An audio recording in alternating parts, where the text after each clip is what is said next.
So what's up, y'all? This is Cody Demps, and this is Just Hoop Talk.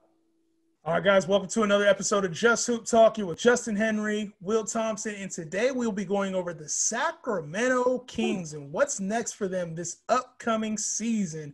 Will's Sacramento Kings, man. We're talking about DeAaron Fox, the draft, and the new GM here. Stay tuned. You are now tuned in to the next best thing. Justin Henry, Will Thompson. Yeah, Let's go. y'all can talk that talk, but this is just Hoop Talk. Updates on the news, analysis who's who gon' win, who gon' lose. Is it true? Is it true? This is just Hoop Talk. This is just Hoop Talk.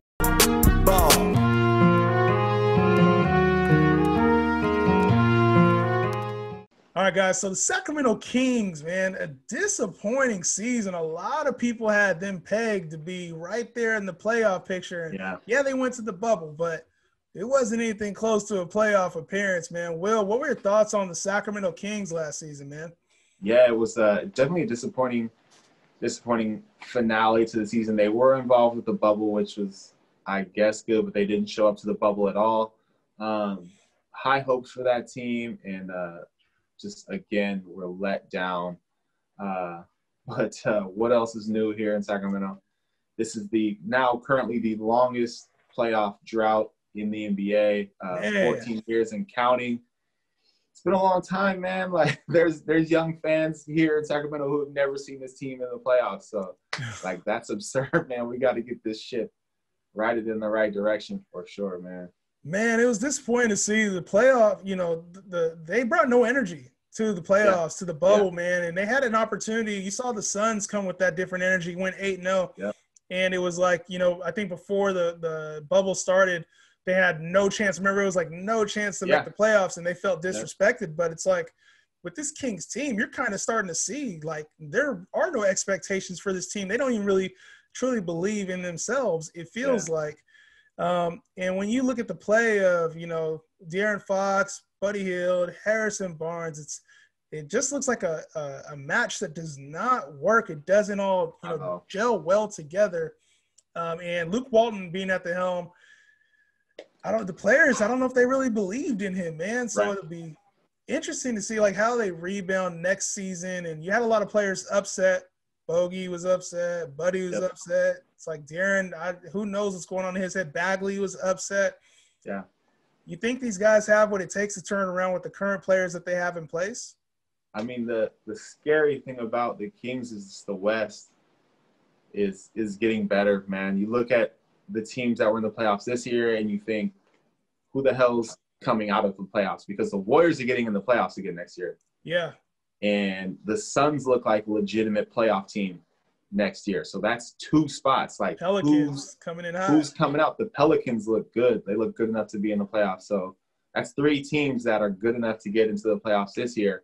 Who's coming out? And how did the Sacramento Kings get up to that level to where they're now a playoff team? I think we're looking at a season where, you know, it's going to be 45 wins and up in the 8th spot again this year, you know? So it doesn't look like it's in the cards for the Kings, and it feels like they're almost in rebuild mode again. They do have a new GM, but there really isn't a direction right now, and that's the scariest thing with this team. We don't know where they're going or what the plan is, you know? Yeah, and it's tough because a lot of players don't like signing in Sacramento. It's not an ideal place for free agents, big-name free agents to come and land. And it's like the Kings have tried to build through the draft with DeAaron Fox, Marvin Bagley, but then even trading for pieces like Buddy Hield, giving up DeMarcus Cousins, and really trying to create a culture out here that just does not exist at all. Vlade tried his best, and I think that Luka Doncic miss, honestly, is just haunting this franchise in the worst possible way. One thing I want to talk about before we do talk about Monte McNair taking over as the GM, DeAaron Fox. This is a player that was taken with the number 5 pick, very high overall. I think it was number 5 or number 3, something like that. Yeah, he was taken with a really high pick. And I don't know. To me, he looks like a very good player on a playoff team, but not the leader for a playoff championship team. Do you think this Kings team can win with DeAaron Fox as the best player on the court at all times? To me, looks like at best an all-star caliber player, not really a game-changing superstar though, like you need to make the playoffs in the West. Right. I think he's shown flashes of being really good, and like every once in a while he'll look like, man, this guy could be great.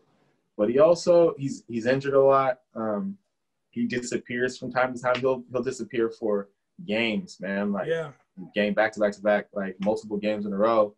And it's hard to really imagine this team in the West being led by a guy averaging 18 to 20 points a game, getting into the playoffs, bro. It's not going to happen. They need so much more than him. And I don't think he's really built to be that dude anyways. They need another player that can really take the franchise on his shoulders. And that's no disrespect to DeAaron Fox, but to me, he's just not that dude. And we really don't see that from a lot of point guards in the NBA. You know what I mean? Like, you really need a solid small forward wing player to build around. And the Kings just do not have that right now. And it's tough because, like you said, it's no knock on DeAaron. I think DeAaron's a hell of a player. It's just as the main player especially on this Kings team, I don't see it, man. And you hate to compare him, but I look at what's going on in Memphis with Ja Morant, and you see what he was able to do with that team. And it's like you start to wonder, what type of pieces need to be around a fast-moving DeAaron Fox in order to make it happen. And do the Kings have enough to make that happen? And I think they're taking the right steps and bringing in Monte McNair, trying to build around this fast-paced team. Luke Walton wants to push the pace, and bringing some analytics here to the Sacramento area. What are your thoughts on Vlade Divac kind of bowing out after Luka Doncic's miss and signing Monte McNair? Yeah, I think the exciting thing about it is he's a guy who's been in a system that has proven that they can win and proven that they can build winners and get to the playoffs. Maybe not necessarily like a championship level, but we'll take the playoffs, man. If this dude can get us to the playoffs, we'll take it. And what's really exciting, what's really interesting is just like having a guy come in who has a direction, or he has a theme, or he's like, yo, this is what I do, this is what we do, this is what we're going to do moving forward. So if it doesn't work, we can point to something and say that's why it's not working. For the Kings right now, like they don't have a direction. They don't have, you can't even point to one thing and say that's what's wrong with the Kings, because they don't have an identity. So you can't say this is what's wrong, let's change this.